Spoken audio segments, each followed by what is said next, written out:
les vautours rôdent autour de Dakar. Ousmane Sonko a enfin été placé en détention provisoire pour des raisons politiques. Après des années d'acharnement judiciaire qui utilisaient des prétextes pour le persécuter et le salir, comme cela a été fait envers tant de dissidents, à commencer par Julian Assange, le pouvoir a montré sa véritable face, celle d'une tyrannie sale qui ne supporte pas l'opposition politique et qui vise par tout moyen à se perpétuer au sein d'instances dominantes qu'elle utilise pour piller et pour accaparer des ressources au détriment du reste des Sénégalais.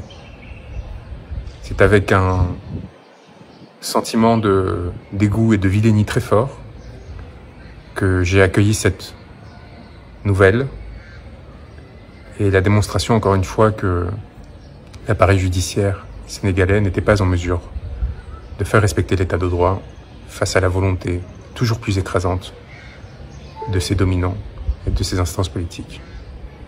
Alors je vous dis tout cela depuis Dakar. Je salue la mort d'un nouveau martyr, tombé à Pékin aujourd'hui, tombé à Pékin pour la liberté et la souveraineté de son peuple. Tué par les balles d'agents de la BIP, sur lesquels nous avons tous les éléments pour mettre en œuvre les poursuites qui ont été enclenchées tant en France qu'à la Cour pénale internationale, et je l'espère bientôt dans le cadre d'un changement de régime démocratique qui se poursuivront au Sénégal lorsque celui-ci retrouvera sa souveraineté. Je vous parle non pas en fugitif, déguisé en femme, mais en effet porteur d'une robe. Une robe d'avocat. Une robe d'avocat qui m'a valu l'émission d'un mandat d'arrêt international de la part d'un gouvernement qui n'a, semble-t-il, plus idée de ce que représente l'état de droit, qui pense que lorsque cela ne suffit pas de poursuivre des individus injustement, il peut s'attaquer à ceux qui portent sa parole, le représentent, et ensuite aux journalistes qui la relayent dans l'espace public. Je tiens à saluer le courage de beaucoup de journalistes sénégalais qui, contrairement à leurs collègues oligarchisés français, ont au moins cette passion de la diversité et de la différence, même si certains sont pris dans les raies de la propagande. J'ai lu encore des insanités à mon sujet, comme quoi, dans Le Monde, journal qui appartient à l'oligarque que l'on sait, qui censure les articles ou les papiers lorsqu'ils me sont trop favorables, ils savent de quoi je parle, et à l'inverse, tentent de salir chacune de nos initiatives et racontent des anecdotes absolument délirantes, comme quoi on serait en fuite, changeant de maison en maison au sein de Dakar, sans téléphone laissé à Paris. Désolé de vous décevoir, mais la réalité est à la fois beaucoup plus complexe et beaucoup plus enchanteuse que celle que vous tentez d'écrire pour détruire vos ennemis et non pas faire votre travail, contrairement à ce que vous espérez faire croire aux autres, mais servir des intérêts que l'on sait. Nous sommes ici sereins, travaillant, dur, pour nous assurer du respect des droits des personnes qui se sont engagées dans ce territoire pour leur liberté et leur souveraineté,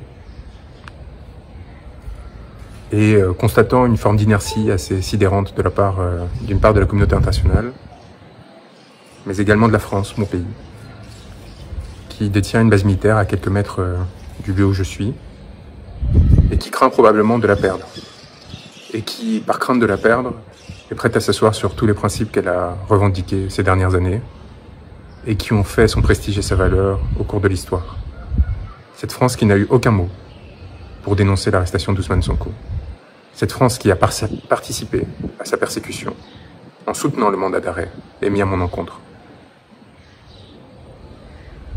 Cette France qui, encore aujourd'hui, se tait sur les 60 morts, qui depuis mars 2021, les milliers d'arrestations et de blessures ont atteint au peuple sénégalais alors qu'il manifestait pour défendre ses droits, et en particulier son droit d'être représenté librement dans le cadre d'élections démocratiques. Alors c'est sûr qu'en France, on n'est pas habitué à des peuples qui luttent pour la démocratie, tout simplement parce que notre démocratie a été tellement avariée par ces jeux oligarchiques, par ces compromissions successives, par ces distorsions institutionnelles, qu'elle a perdu tout goût à la liberté et à la démocratie.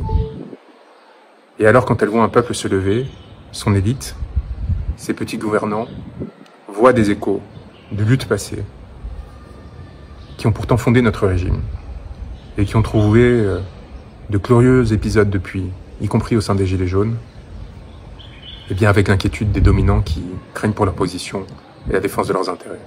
Je les connais, ces médiocres, et je les ai assez fréquentés pour savoir ce qui explique leur attentisme, leur indifférence et leur soutien larvé, puissant, à l'encontre des régimes qui tuent, qui pillent, qui violent. Est-ce que c'est pour cela qu'il faut se donner à des mains étrangères, à d'autres acteurs opportunistes qui tentent de se saisir de ces opportunités? Non. Il faut en profiter pour garder sa dignité, réclamer sa souveraineté et proposer des positions d'équilibre comme celles qu'Ousmane Sonko développait, sans asservissement à l'égard d'une puissance tierce, quelle qu'elle soit, pour et par le peuple. Pour et par le peuple. C'est maintenant le cri qui doit nous unir pour défendre, à travers ce destin et à travers celui de tous ceux qui luttent, nos aspirations à la beauté et la dignité. Courage à tous. On est à vos côtés, très proches. On l'a fait pour vous démontrer qu'on n'était pas dans un comptatoire, que l'on était aussi capable de prendre des risques, mais aussi, jusqu'au bout, revendiquer la légitimité de nos faits, des gestes, de nos paroles, puisque c'est sur des paroles que nous avons été poursuivis. Notre droit et notre devoir impérieux de porter assistance à ceux qui nous l'ont demandé sans céder à une quelconque forme de pression. C'est ainsi que j'ai toujours exercé mon magistère, c'est ainsi que je continue à le faire auprès des frères qui luttent, de la Guadeloupe au Sénégal, et rien ni personne ne pourra nous en empêcher. Peut-être qu'ils nous arrêteront, peut-être qu'ils nous empêcheront de mener à bien le travail que l'on mène avec des acteurs de la société civile, politique, des confrères, pour essayer de comprendre les mécanismes d'oppression qui ont amené à la commission de crimes contre l'humanité. Mais il nous faut rappeler deux choses. D'une part, leurs crimes sont imprescriptibles. D'autre part, le travail que nous avons fait, cette communication compagnie internationale, cette plainte auprès des institutions françaises et qui seront, je l'espère, relayées par les institutions sénégalaises dès que ce pays aura repris sa souveraineté, ce travail est fait. Leurs responsabilités sont établies. Et les mots que nous avons enfantés ne pourront pas être effacés. Courage à tous et tenez bon pour notre souveraineté et notre dignité.